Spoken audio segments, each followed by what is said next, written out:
All right, LaQuida, Jeff. All right, LaQuida. Oh, Jeff.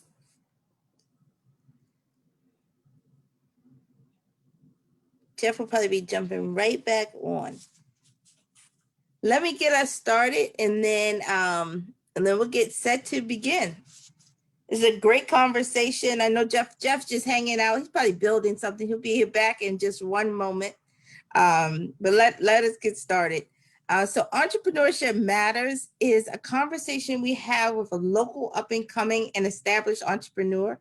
What we know, it was actually conceived of by an amazing young woman, Cameron Moses. I know she's watching, who sits on a Johns Hopkins advisory committee that really conceived of telling the story of entrepreneurs. What we know is that it takes undiluted passion, multiple failures, a lot of grit, and a long-term commitment to make it happen. And we are so pleased today to have two amazing entrepreneurs here. Jeff is back. So Jeff, all right, you tried to. There we go. Sorry about that. Yeah, give me a little heart attack. I saw what you did. Don't worry. I'm gonna get you back during this. No, excellent. So we have two amazing entrepreneurs here today in the design and construction field. Jeff Hargrave and LaQuida Chancey, founder of Smaltimore Homes. So let me give your bios, and then we're going to jump right into this conversation. LaQuida Chancey is an experienced real estate investor, entrepreneur, IT manager, and owner of Xavier Estates LLC. And in February 2018, LaQuida started Smaltimore Homes, which is an affordable housing nonprofit. The goal of this organization is to restore redlined neighborhoods with resilient ecosystems by deconstructing blight and infilling vacant lots with smaller dwellings. We're going to talk about that because you have one of those dwellings behind you, LaQuida, today. The mission is to provide those living below the poverty level, specifically those experiencing homelessness, with micro shelter and tiny home solutions. It is an amazing initiative, and we're so excited to have you here today. LaQuida holds a Bachelor's of Science in Computer Science with a mathematics minor from Spelman College. I don't know what I know y'all say something because I hear y'all Spelmanites saying something, but we welcome to have you today. Jeff Hargrave, who is a native son of Baltimore, a graduate of Mergenthaler Vocational Technical High School, a fellow Mustang, is the founder and president of Mahogany Inc., a commercial construction firm specializing in architectural millwork, general contracting, and commissioning, and has been since 1991. His track record of moving from a carpenter to a foreman to a superintendent to an owner and president of Mahogany is inspiring in and of itself. Mahogany is one of the fastest growing and largest minority contractors in Maryland and has been named such by the Baltimore Business Journal. Recently, Jeff is modest, but he has won the Ernst & Young Entrepreneurs of the Year Award in the service category for the Mid-Atlantic region in 2018, and was later announced as a national finalist. He is a philanthropist, and many of us know him in Baltimore for that, serving on numerous boards, has served as chair of the President's Roundtable, vice chair of the Baltimore Development Corporation, and as a board member for the Jobs Opportunities Task Force. And he is someone who is inspiring his team and so many of us in the community to reach higher, dream bigger, and achieve great success. So thank you, Jeff, and thank you, LaQuida, for being here today. And why don't we just jump right into this conversation? Let me also tell people who have come into Zoom, y'all already are starting to get shout out. So I can see that you advertise this very well, both of you. You have your fan clubs here. You're already saying hi to both of you. But you can text your questions if you're joining by phone or if you're on Facebook to 22333. So that's 2233s. And type JHUWL in the message. You can also put your questions in chat or on Facebook, and I'll get all of those and we'll get to them during the conversation. So I want to get started by asking a very simple question. What inspired you to be entrepreneurs? I'll start with you, Jeff, and then go to LaQuida. Well, for me, I took an untraditional route to entering into contracting. I was a young man in Baltimore City who needed to. Mercy. Oh, Lord. You're good. You're good. You're good. You can see me? Yes. Okay. Sorry about that. Forgive me, everyone. Yes, I was a young man who started out not doing some of the things I needed to be doing, and I needed a life change. And I ended up taking a carpenter apprentice job, something that I never thought I would do. Never was thought of myself as a carpenter or someone that worked with their hands, but yet I always thought I was a leader. Needless to say, that carpentry apprentice job led me into a position where I worked with my mentor. He had a small company which grew to be one of the largest carpentry firms in Baltimore. From there, I ran jobs, learned how to estimate. And one day I just decided that, hey, I was going to start a company. And I went out on a limb. I had one job. I hired one employee. And I remember when that employee was hired, he said, how much work do you have? And I said, well, we have this one project. It was at the Greyhound bus station on Howard Street. If anybody remembers the Greyhound bus station way back when. Needless to say, that one job turned into 30 years of work in the Baltimore, Washington metropolitan area, numerous projects, Halls of Fames of projects, going from architectural millwork to general contracting services. So we really have a great story, really proud of what we've accomplished in Baltimore. We employ Baltimoreans, a lot of young kids who may not have got an opportunity, just like myself. We give them those opportunities to come in, take care of their family, and make a good living. So certainly excited to be here and talk to you guys today. So that is an inspiring story. We're going to get back into that Greyhound, one employee, one project start to your business in just a second. But LaQuida, tell me, how did you start? What inspired you to be an entrepreneur?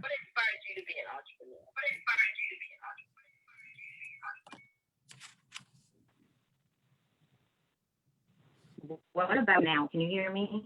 Yes. Oh, you can.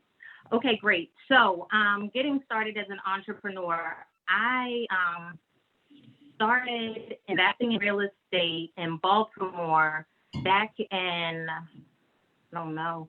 I accidentally bought a house on the Baltimore bid when they were doing the online bidding. I bought a house for like $600. Then I found out that I had to pay the taxes and do all of these other things that I just was not ready for. And essentially, I wholesaled that home, not knowing what wholesaling was. And I was like, oh, well, that was pretty easy. I made a couple $1,000s off of like not really knowing what I was doing. And then an opportunity came along. I was working for a startup, got a big lump sum for my 401k. And I've been basically investing in real estate in my 401k since then. And then just to jump into Smaltimore Homes, not making the impact that I wanted to make, I started Smaltimore Homes. Like, these are people who are going to definitely want all the homes that I build. So this is where I'm going to start. Like, I'll be like water. Excellent. I mean, both of you have an interesting story. Jeff talks about starting a business, one employee, one project. You talk about accidentally buying a home. We're going to dig into that. So why don't you take us back, Jeff? How did you start? Take us step by step. We have folks on here who are like you, a dream and passion and talent. How did you go from an idea and working for someone to launching into your business? Well, first of all, I would say that if you're going to start a business, you really have to know the business, in other words. So for me, I learned to do carpentry first. I worked for someone else. I would encourage everyone to get a job working for someone else because you want to learn on somebody else's dollar. So I was fortunate enough to be mentored and trained, and I can't stress enough the importance of mentorship. And that's what we all should be trying to do as we move forward in life, find people that we can mentor and work with.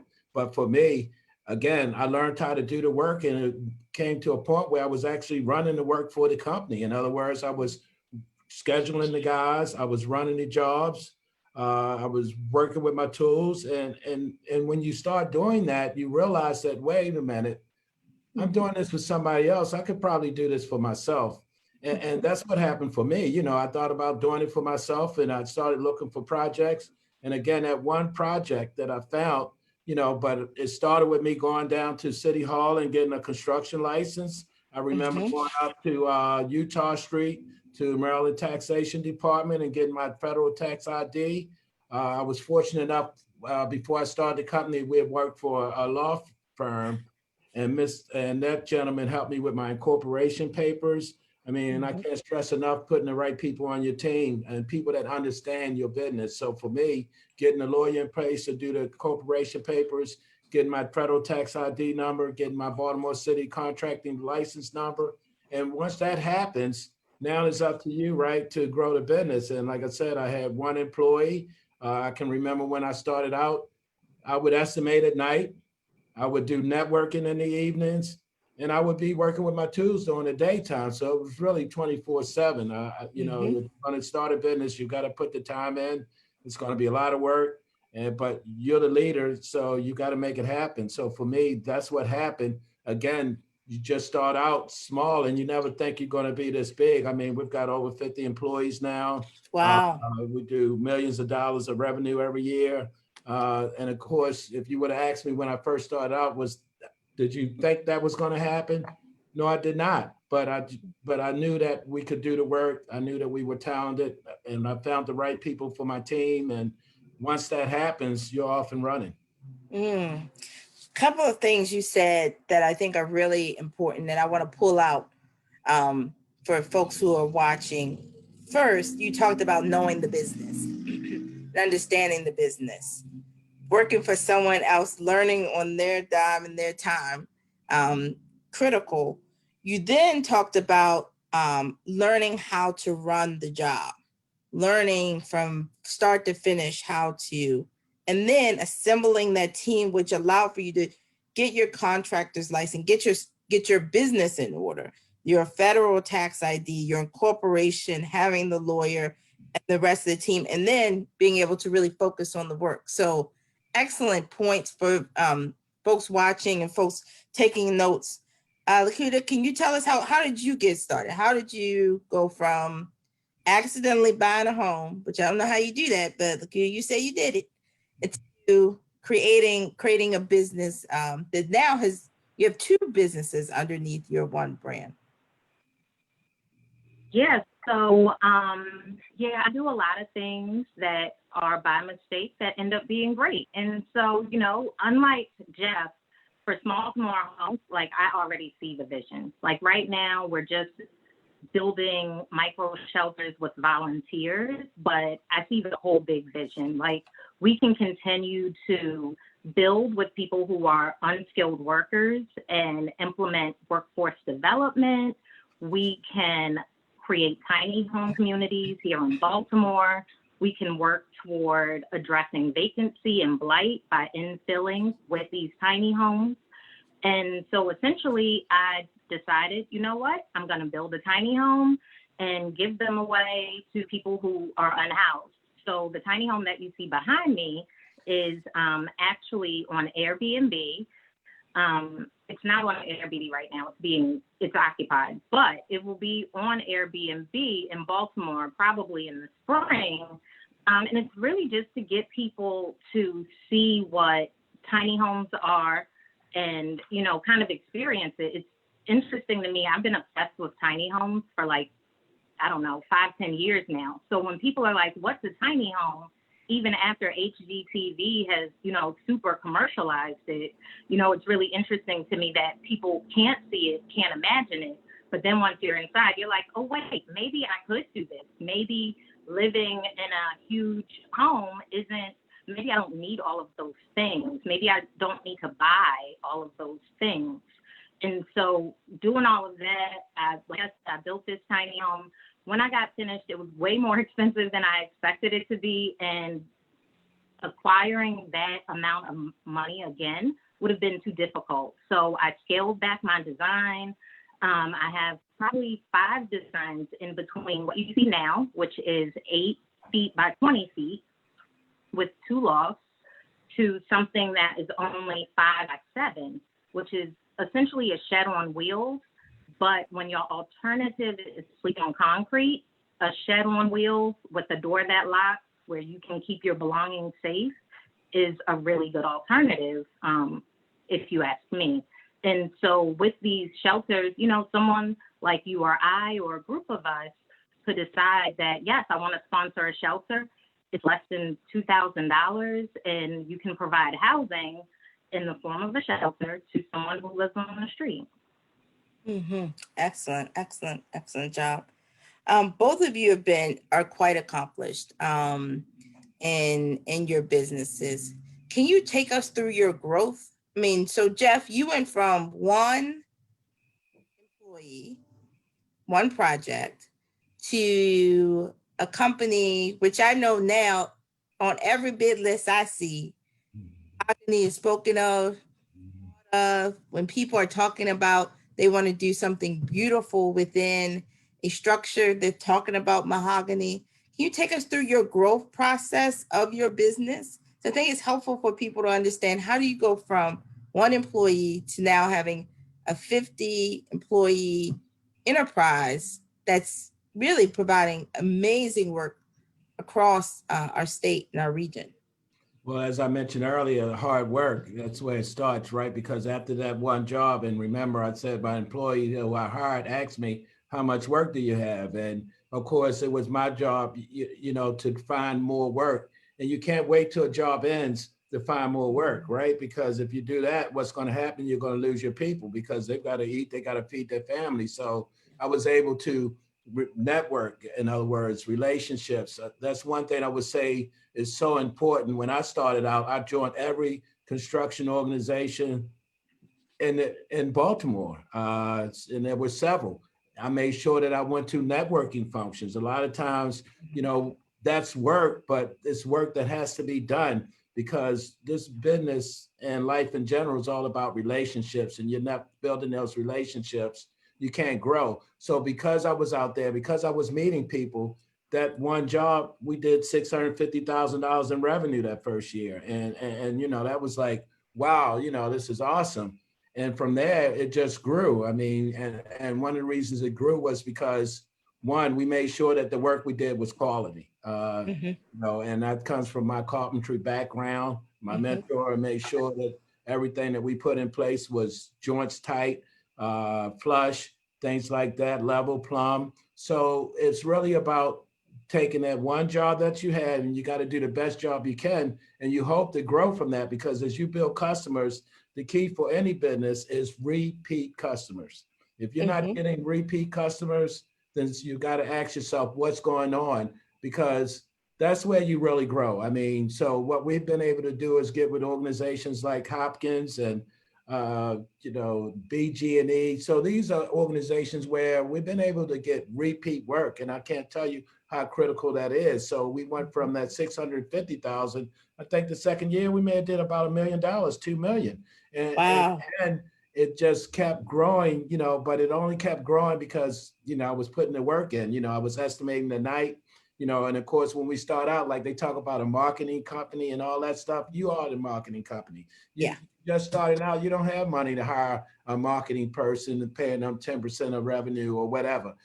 You got to do it yourself. So, you know, that's what we were able to do. Again, we were able to just keep growing, keep estimating. And once I got to the point where I could hire an estimator, and I was glad that I could do that, because now that's off of my plate, you know, that's what we did. But starting out, keep it tight, do as much as you can yourself, and make sure, again, you have the right people, and make sure you're taking care of that customer, because if you don't, you know, Baltimore, like Q is building these tiny houses, right? Well, Smaltimore, right? You know, it's a small city. Everybody knows everybody. So if you mess around and mess up on a job, trust me, that word's going to get out. Just like if you are successful on a project, that's going to get out as well. But we know bad news tends to get out faster than good news. So with that being said, again, you know, take care of the customer, take care of your employees, and just keep working, and every year try to grow, but try not to take on more than you can handle. Sometimes we get in trouble because we take on something that we're not ready for.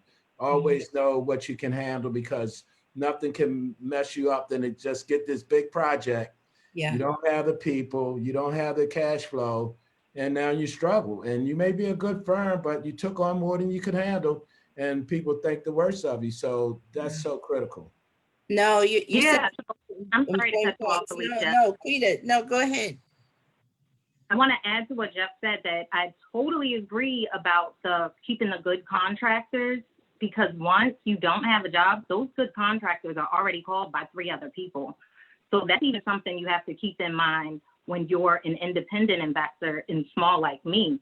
So I either have to vet a bunch of newer contractors or wait for those more expensive contractors to be available, because I know I don't have to babysit them. So that's something that I can totally echo, and I totally agree with Jeff. And also the shoestring budget, like I use that in my business model for my nonprofit.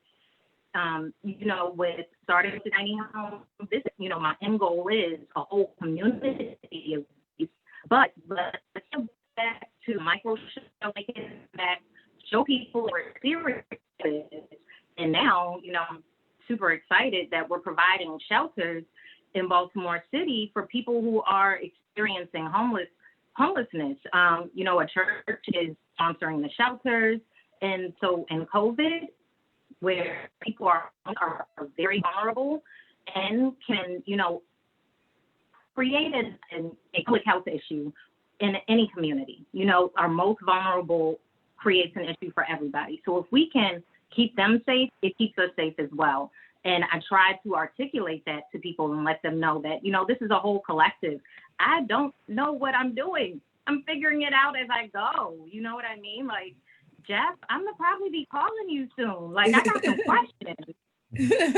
Jeff's a good person to call. He gives great advice.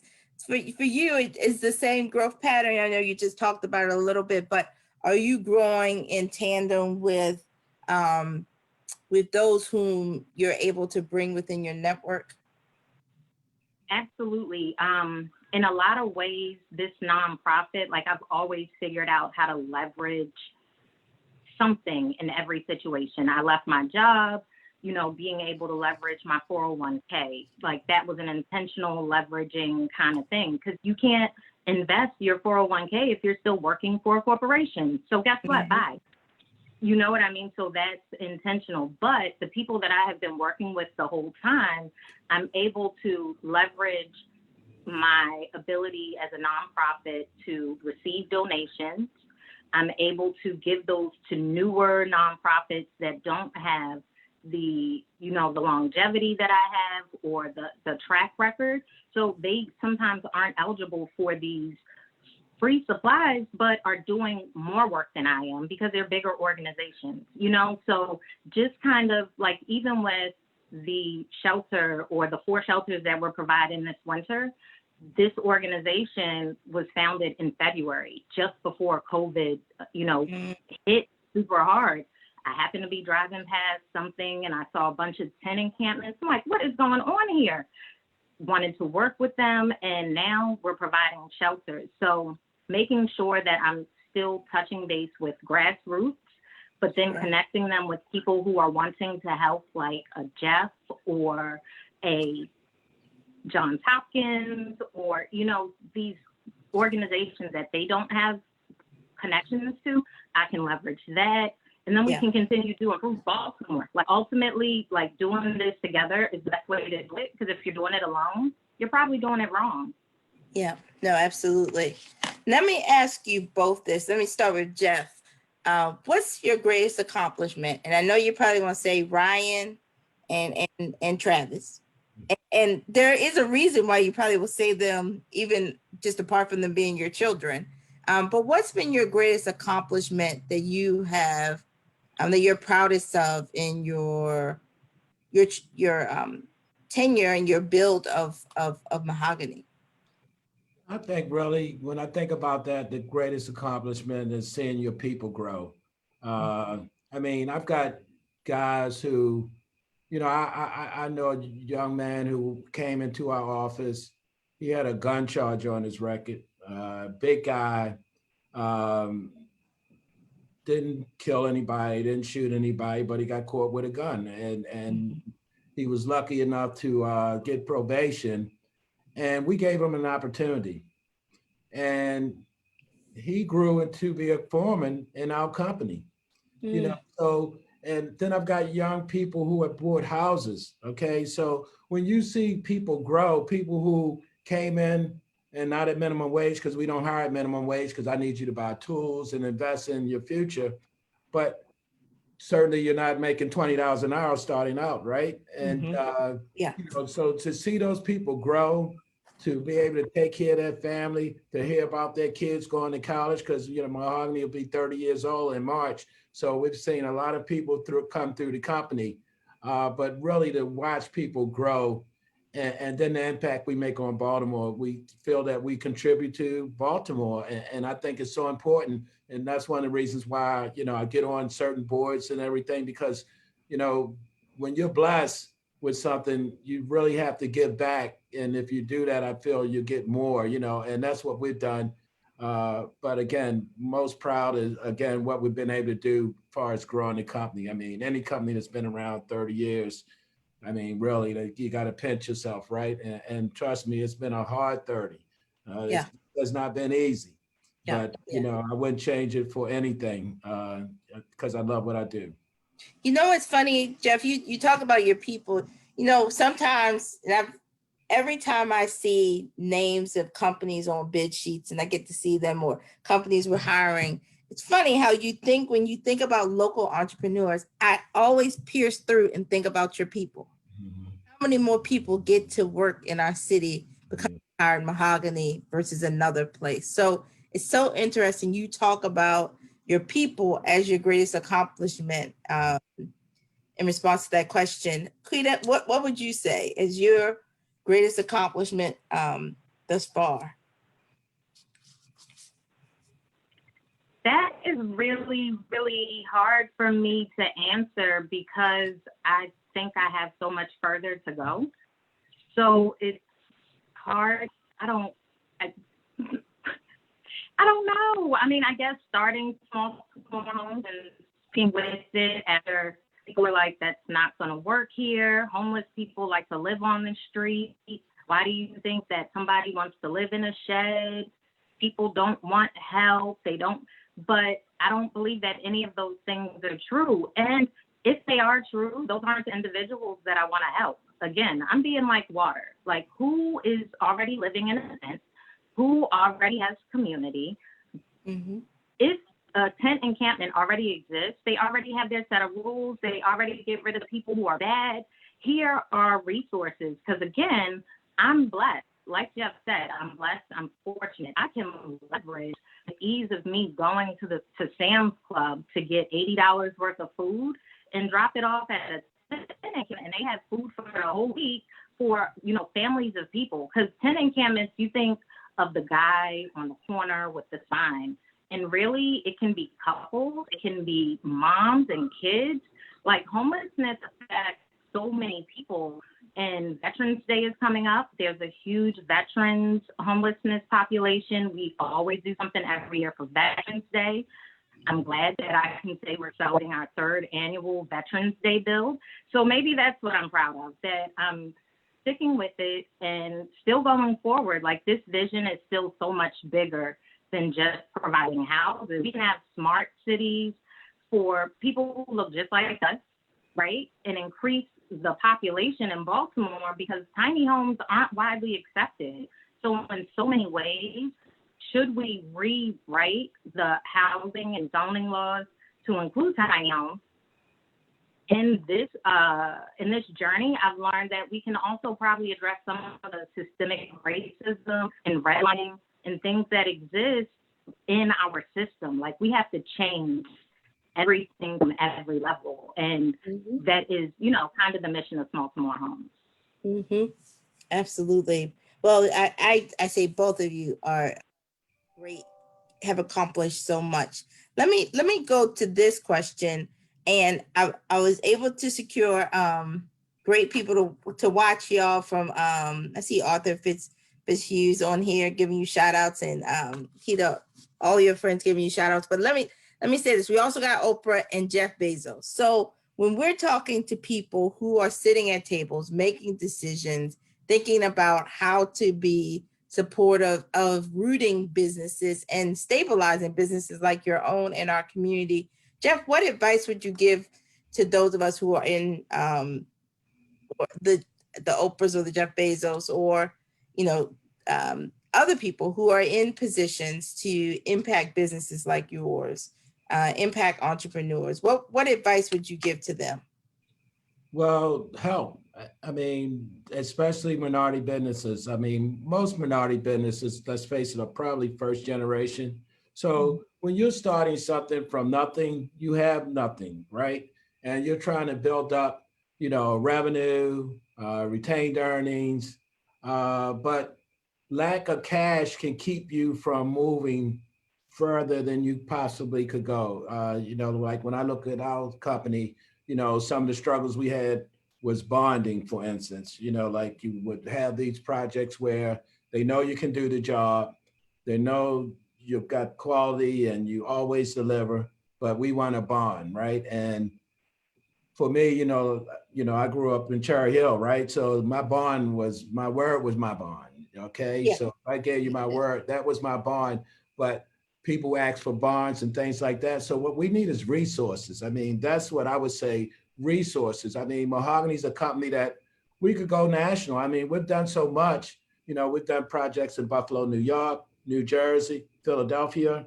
But if we had more revenue, if we had more cash, we could grow into other cities around the country, especially cities that realize how important it is to do diversity, hire minority contractors. But a lot of times we just don't have those resources. So any kind of resources that we can get would be so helpful. I attended the Goldman Sachs class and people said, Jeff, why are you going to the Goldman Sachs class? You've been in business 25 years. Well, first of all, you can always learn, right? You never know everything. And I was going there because I needed more resources. I mean, so resources, that's what we need help with. I mean, and a lot of times we focus on startup companies, and certainly that's great. And I was there, but there are companies that have been around forever, or 10-year companies, 15-year companies who are successful, but they just don't have the cash to really grow, so any kind of cash infusion that can be given, or investments and things like that. We know people are not giving away money and everything, but investing in our minority businesses and being intentional, when it comes to the owners of organizations, they have to be intentional and not just talk about minority participation, but really mean it. One of the things I mentioned earlier, BG&E, when Calvin Butler came to BG&E, he really stressed that we were going to be intentional about doing minority business. And because of that, we got an opportunity to work for BG&E. And guess what? They love us now. But again, if that door wasn't open for us, it would have been, no, we're going to stay with the same old guys that we've been working with, and we're not going to let anybody in new. So, resources and being intentional as far as opportunities and trying to help people, especially if you're established, you've got a great reputation. I mean, look at character and not just always finances. Unfortunately, in America, we're dealing with that right now with COVID, right? Some people think because the stock market is great that we're doing great. We got to look at people and where they are and not just always look at the cash and all that. No, cash is king, but really to make America great, we got to help our people. Yeah, absolutely. Absolutely. LaQuida, what would you say? Your Oprah, Jeff Bezos, they're listening. Yeah, I would agree with Jeff that one, that we need access. And access really isn't just capital, access to resources. For example, like I could get access to capital for Smaltimore homes, but really supplies, materials, lumber, those things. And people, there are people that are in positions that can donate those things. I was super fortunate to be able to get a grant from Home Depot, 3 months after finding out that I had my nonprofit situation, my nonprofit certification or what have you. So in teaching people and letting them know that, hey, if you just help us, just teach us, show us the way, show us how you did it, or what can you tell us as far as, the best things to avoid? Because like Jeff said, those mentorship relationships, those mean something. And then for people like Jeff who are in Baltimore, starting your own apprenticeship program, those things are great. Giving people who have like he said, returning citizens, kids who age out of foster care, LGBT youth, being intentional about the targets of populations that you're trying to address because they're vulnerable, and being intentional about what the outcome is going to be. There's now this big thing about equity and inclusion. Diversity scores now exist. These bigger companies can make sure that even though they're making these steps toward being diverse and inclusionary, are they really working? Are you doing what you think is good, or are you doing what the community actually needs? Because those might be two different things. At the end of the day, we don't need saviors. We just need access. We're all need, honestly. Yeah, absolutely. Let me, I feel like I'm going to run out of time because y'all are getting a lot of feedback on Facebook and on text. But let me ask this question and then launch into the questions that are being posed. What is your long-term vision for the future? LaQuida, let me start with you, and then I'm going to go to Jeff. Asking him about what's next. What's the long-term vision, LaQuida? So the long-term vision is to create tiny home communities, to create smart communities, to create opportunities for people to buy either tiny homes or regular stick-built homes. But I want to address the blight issues in Baltimore, bring in tiny homes to Baltimore, and in areas that now have no resources, now create, tax money for the people in those communities. It gives resources to the schools. Maybe now we're working on some of these trash roads in Baltimore, like investing in neighborhoods that have been forgotten about because now people are paying attention. And, just creating more affordable and equitable housing for people that look like me. The black butterfly is really suffering, and, addressing specifically those areas with housing is just a start to bringing in food to areas that have a food apartheid, transportation to areas that can't get to and from work in the city and, 2 and 3 hours. Like, that's kind of ridiculous. And before we go back to Jeff, one thing I did want to say is one of the great things about Baltimore is that we have a ton of accelerators and incubators. So organizations that already exist, they can tap into mentorships with some of the incubators that I've been a part of, such as Innovation Works, Loyola Baltipreneurs, the Practitioners Leadership Institute by CFUS. Right now, I'm a Bunting Fellow. Being a mentor in those already existing, structures makes it less for you to give back, like an hour a week, maybe. You don't have to be Jeff and start some awesome program. You could just tap into something that already exists. Yes, absolutely. How about you, Jeff? What's next for Mahogany? Well, certainly what's next for Mahogany, we've been fortunate enough to team up with some large general contractors like White & Turner, to name one. And when I look at those companies, I want to know why we can't be like that, right? And that's a big dream, when you're talking about being like a WT or a Turner Construction or something like that. But that's, for me, that's what's next. We want to be a national company. We want to be able to build all over America. We're also locally, Ryan, my daughter, has started a development company, and she's going to be getting into development, and I'm going to be there to mentor her and help her as she navigates the development. And who knows? She's brilliant. She's brilliant. Don't worry. She's going to be shooting me a hot shot. Thank you. Yeah. So certainly development. So we want to do development, and we want to continue to grow, but we want to grow nationally. Again, when I think about minority businesses, and you think about America, there, there's probably only one or two minority firms that are national, right? So that's something that we want to do. We want to go into other cities and help them to show them that, hey, if you give minorities an opportunity, this is what can be accomplished. So for us, just keep growing and keep learning. I mean, and I can't stress that enough. Keep learning, because you never, ever know everything. And just when you think you did, someone will show you that you didn't. Yeah. Let me get to some of the questions that have been posed. Okay. Here's some hey Jeff and hey LaQuida. So I'm gonna get through those. Your nephew also shouted you out, Quentin. I don't know if you knew what Quentin's watching. Yeah, no, I'd say Quentin's watching. And Quentin's watching. Let me give you this question, Jeff, from let me give you this comment that someone said. Thanks for the work you do for Project Jumpstart to give Baltimore City residents a solid path to the middle class with high skills, in-demand careers. You want to talk about your involvement with Jumpstart? Do you, Well, certainly my involvement with boards in general. I mean, when I first started out, I was Associated Builders and Contractors Board, right?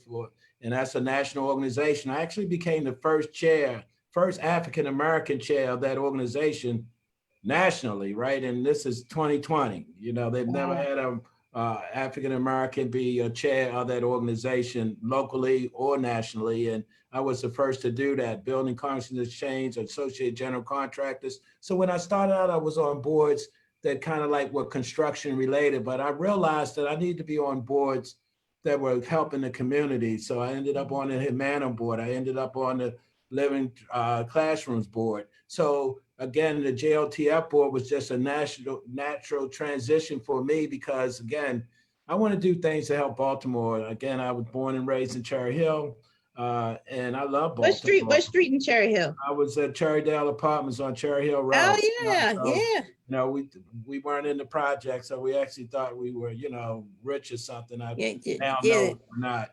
but certainly. That's what's important, really trying to give back and trying to make your city better. I mean, I think if everybody does everything they can to make Baltimore better, to try to help these young men out there on the street with opportunities, because some of those guys out there on the corners are actually entrepreneurs. That's right. Okay, they've got the wrong business plan, they're selling the wrong product. But these guys are entrepreneurs, and if we can find a way to reach them and bring them to the other side, where things are legal, they can strive, they can grow, So, really, I just think it's so important that we try to give back to our city and try to make it better, because we can talk about, hey, we don't want to go downtown or one of these things, but what are you doing to try to change that? So we all gotta dive in and do everything we can. Absolutely, absolutely. Let me ask this question, LaQuida. Someone asked, what is the process that goes into building a tiny home? How do you build a tiny home? So how do you build a tiny home? So you start with a trailer. So you get a trailer. In my case, my tiny home is on wheels, because I want to be able to tote it around Baltimore and show all the people, how it behaves, or I guess. But you buy a trailer, you insulate the trailer, and essentially from that part, after you decide if you want to weld to the trailer or stick build to the trailer, you build it like you build a house. It's actually, I'm not going to say it's easy, but once you get the trailer part, almost you can work with any contractor. You know what I mean? Like, it's from that part, you now have the foundation and you build upwards. And then I also, if there was another question in the thing, and you're trying to take my job. You're trying to take my job. Go ahead. Sorry. So I have worked with Baltimore City in the sense that they have a planning academy. I was doing the planning academy just after I started Smaltimore Homes, and still while I was working full time. And what I've learned is that Baltimore City is more concerned with the crime rate and things of that nature. So I won't say that the planning department cannot help me, but we're not at that point right now. What I can do is present Baltimore City something called an exception or a planned urban development. But first, we would have to agree on the structure. And right now, I know that the structures I'm building are not going to pass. They'll pass inspection for safety, but not inspection for permanent dwelling, so to speak. Excellent. Let me ask this, Jeff. Someone said they just checked out Mahogany online. Wow. Did you have a problem breaking into the industry as a minority-owned firm? Well, let's just say this, if it wasn't for the minority business program, I probably wouldn't be sitting here with you today, okay? Because a lot of times when you're a minority company, the hardest thing is to get yourself on the short list, right? Because companies, customers have they have a bid list, they have an MBE list, and they have a short list. So being a minority, your goal is to get on the short list. You don't really want to be on the minority list because they're only going to call you when they need minority participation. We market ourselves as a company that is just one of the top firms in the state. It doesn't have anything to do with minority business. It's just a fact that we are, so certainly navigating and getting into the business was very hard, but because of the minority business program, we were able to do that. But then once you get in, how do you stay in, right? How do you work yourself to that short list? Well, it starts by, first of all, being a person of your word. I mean, and I mentioned that earlier, right? My word is my bond, and when you commit to something, you do it. I've had jobs, I remember we did a project at the Walters Art Gallery and we were young and we missed some scope items on the contract to the tune of about $45,000. And trust me, this was like a $300,000 job. So missing $45,000 worth of work is that's your profit if you're lucky. So basically we had a decision to make. Were we going to finish the project or not?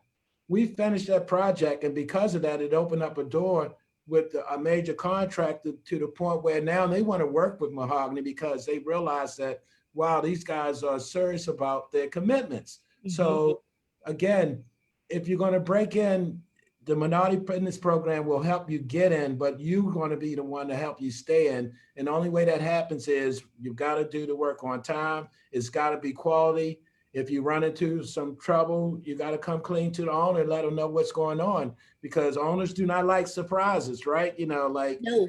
we can deal with it if you give it to us up front, but don't just try to get by and think everything's going to turn out and then it blows up in your face. So yes, very hard to navigate getting into the industry. But I would say another thing is relationships. Remember, I talked about all of those organizations that I was a part of. Whatever industry you're in, there's organizations that support that industry. You want to get into those organizations. You want to make sure that you participate because it's all about relationship. Business is about relationships. And for African Americans, it's a little harder for us to build those relationships because maybe we don't have the same background. We don't come from the same areas. I found that golf, I'm doing golf and I'm not very good at it, to be honest, but I love it. But that's an avenue where you're not good. Just pick up the ball. Pick up the ball. Keep going. Keep going, right. But pick up the ball. But you can build relations with individuals, and you have an opportunity to get out on the golf course with CEOs and things like that, spend time with them, because again, it's about relationships. So certainly there are programs out there to help you get started, but once you get started, it's up to you to make it grow and thrive. And that only happens with commitment and perseverance, determination. You just got to go for it, and you're going to fail, but you recover from your failures. I mean, really, never give up. Yeah, absolutely. Absolutely. Someone actually, you talked about programs. Someone commented, I've been in business a while and wondered about the 10KSB program. I'm going to look in it and see how it can help me. Thanks, Jeff. So that was a good one. Let me ask you this, LaQuida. Someone asked, what are some of the considerations you take into consideration in buying a home? Any home or a tiny home? I can speak to both. I'll do that. So with a tiny home specifically, you really want to know, like you start with, do you have land that you can put the tiny home on? Are tiny homes legal in a place that you want to build it? The source of are you going to be off grid or on grid? Those are some of the big things to decide with your tiny home. And then with a typical stick-built house, it's like you start with the lender, you find out your credit report, get your budget, and then you go and look for a house. And, that would be whatever is most important to you. Is it the school district? Is it location? Is it size? Is it, all those things. And one thing I will add is I didn't finish answering, I guess it was Miss Bryan's question. She asked about my connection with Hopkins. So I mentioned that I'm a Bunting Fellow, and that is actually a Johns Hopkins program. And I have also presented to Johns Hopkins a mock-up of like a telehealth kind of a tiny home. So, that kind of stuff is in the works, but they take years to come to fruition, especially working on something like a tiny home that's not yet legal. Like, even though I'm being like water, this is kind of the hardest way to go about it. Absolutely. Let me ask this question for both of you. Jeff, you talked about not wanting to have surprises, but what has surprised you about being an entrepreneur? Wow. I think the biggest surprise is that, it takes a lot longer than you think, right? It's never instant success. I think the harder you work, the harder it is to get to where you're trying to go. That's staying power, right? Because a lot of firms can grow very quickly in the first year or second year, and then you look for them the fourth year and they're not around, right? Because they kind of grew too fast. They kind of took on more than they could handle. So, and then the learning part, again, you think that, man, I've been in business 30 years, I know everything, but there's so much more to learn. So you've got to really put the time in to try to better yourself, learn, read. It's so important because entrepreneurship is hard. So certainly, but it's so rewarding, that's the one thing I would say that is very rewarding when you know that you kind of like control your life. Again, I've been doing this for 30 years. So if Mahogany was to go out of business, I would have to start another business because I would probably get fired trying to work for someone because I'd probably be coming late or whatever, right? So, it's just, really the commitment, and the time required, but again, the joy you get out of it. Again, when I talked about my people, and seeing them grow, that's what you get out of it, right? That's what really makes it like, this was worth it, but again, surprise is, again, how hard it's going to be, and I'll say that to everyone because you're going to go through some struggles. I mean, I just can't say that enough. I mean, I don't think there's anybody out there that has a successful business that didn't go through some struggles. So how you deal with that, how you handle that is so critical to your success. And if you can't, and I think faith too, having some faith, right? I can't say that enough. You must have faith. And I've been surprised because of my faith, things have happened that I thought could not happen. We've been in some situations where it's like, wow, we're history. Like, we're not going to be able to recover from this. And you look back 6 months later, not only did you overcome, but you thrived. And it's like, how did you do that, right? And then it hits you that you did it because you just kept working. No, absolutely. How about you, LaQuida? What surprised you about being an entrepreneur? What surprised me about being an entrepreneur, I think I was more surprised starting my nonprofit. Like, this is going to sound crazy, but everything I do is for the culture. And when I put it out there that I was starting the nonprofit, I had never had so many white men want to work with me. Like, it was so shocking, and it was something that I kind of had to adjust to and accept because in my mind, I need to be building with people that look like me, but this is an everybody problem. And I can't continue to have the mentality, especially during the growth period.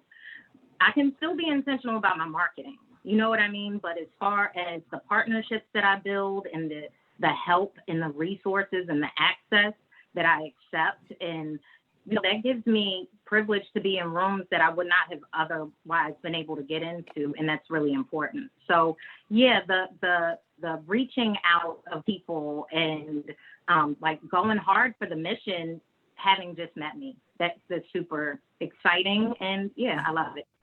That's great. That's great. Jeff, before I get to the final question, someone posed this question to you. Can you talk about the inspiration of your work? The woodwork you do is beautiful.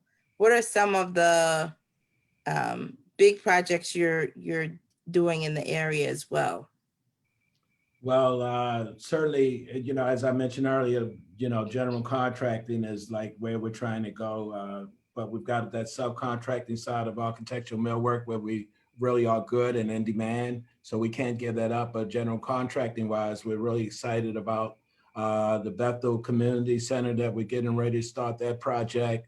P103 school with Dr. Hathaway. It's a school that Frederick Douglass. Oh, you're doing that Marshall, project? Yeah, Thurgood Marshall went to that school. Oh, that's a great project. Big project for BG&E out at Fleet Street in Windsor and Owens Mills. But when we think about the projects we've done, I mean, we were fortunate enough, if you go to any casino in Maryland or the 3 big casinos, you see Mahogany's work inside those casinos when you walk in there. If you go to the DC ballpark, you see Mahogany's work there. If you go to Raven Stadium, you see Mahogany's work there. Fort Belvoir, Walter Reed Hospital, the list goes on and on of projects that we've done. The Hilton Hotel in Baltimore City, Rye Street Tavern, the Ivy Hotel. If anybody hasn't been to the Ivy Hotel, it's a great hotel owned by African American, and we've been fortunate enough to do the work there. So we've been blessed to have so many projects under our portfolio, but that only comes from, again, doing quality work and making sure that when you walk away, it's right. My kids used to go crazy all the time because when they were little, we would ride around. I say, oh, we did this building and we did that building. They like, Daddy, you done told us that 10 times already. But certainly being proud of what you've accomplished is so important. And again, we're excited about the future and where we're going to go from here. But general contracting is certainly, number one in what we're trying to accomplish right now, because the Minority Business Program is great, but the program was created in hope that people would grow to primes. We've got too many minority subcontractors. We need more minority prime contractors. So to those owners out there, it's up to you to help make that happen. If we want our city to change, we want our city to be better, help the minority contractors, because guess what? They're going to hire some of those guys that some people may not want to hire because of their background or some things in their past. But they will hire those people. It's been a proven fact. Minorities hire minorities. And I mean, Mahogany's a diverse company. I mean, we're probably one of the most diverse companies out there. But again, we got to be intentional. I can't say that enough, right? And if we do that, we can grow small firms and they can do great projects. And from there, grow into a prime and create room for somebody else, right? Because as Mahogany grows up, there's a void for somebody else to fill. And that only happens if we move people out of the way, right? It's sort of like they say, got to get the old stuff out of your closet to get the new stuff in, right? So yeah, that's right. That's right. We are about to run out of time, and people they are starting to blow us up in questions. One, both of you, do you mentor, LaQuida? Yep, do you mentor? Sure, yes. Reach out to me on smaltimorehomes.org. All right, great. And Jeff, you mentor? Of course. I mean, that's what, that's what we're here for, right? I mean, I try to give advice where I can, and I try to keep it real. Yep. And someone asked, they know your daughter works starting a business. Your son also works with you, correct? Yes, I've had a daughter. My oldest daughter's up in New York City. She's a big time record producer.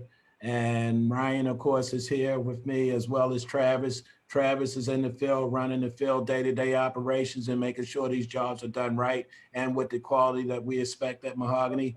And of course, Ryan is in marketing with Mahogany, but she's starting a development company, and that's the future for her. We want to help build Baltimore now. Okay, we done worked in Baltimore, but we've helped build Baltimore. We always say that, but now we want to get on the development side because, again, it's about equity and it's about really setting it up for future generations. I've got a grandson that, I want to get this thing set up so that, we can hand some things down. As African Americans, that doesn't happen a whole lot, right? Because of, our history and what we've been through.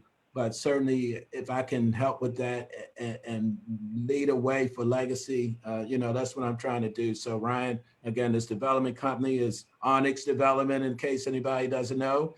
And they're going to do great things. You've got a project right now over in West Baltimore.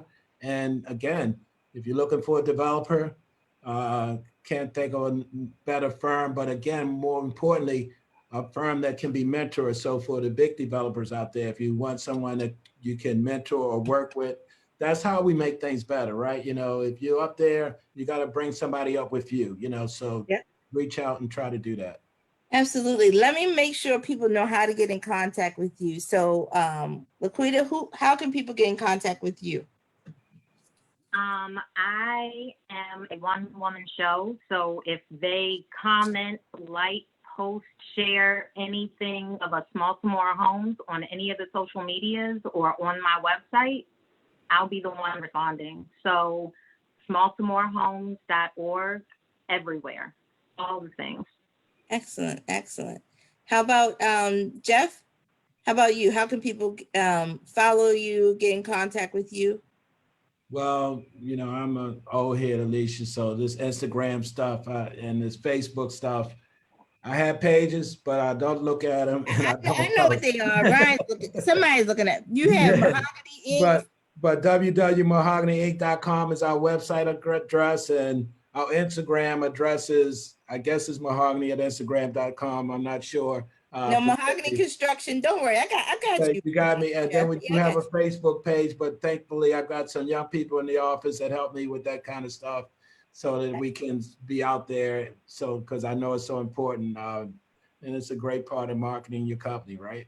Yep, absolutely. Well, thank you both. You both have been amazing today. Let me set us up for next week. Next week, we're going to have two entrepreneurs. We're talking about attorneys.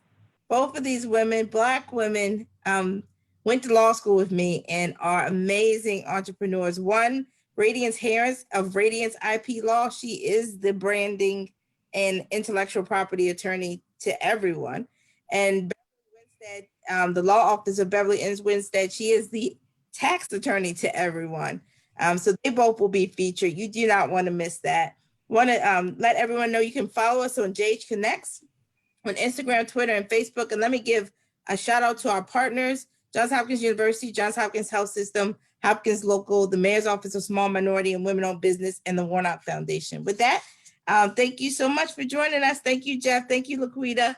Thank you, Alicia. Great seeing you, and thanks for the opportunity to speak to everyone. Yeah, thank you. It was great talking with both of you. You too.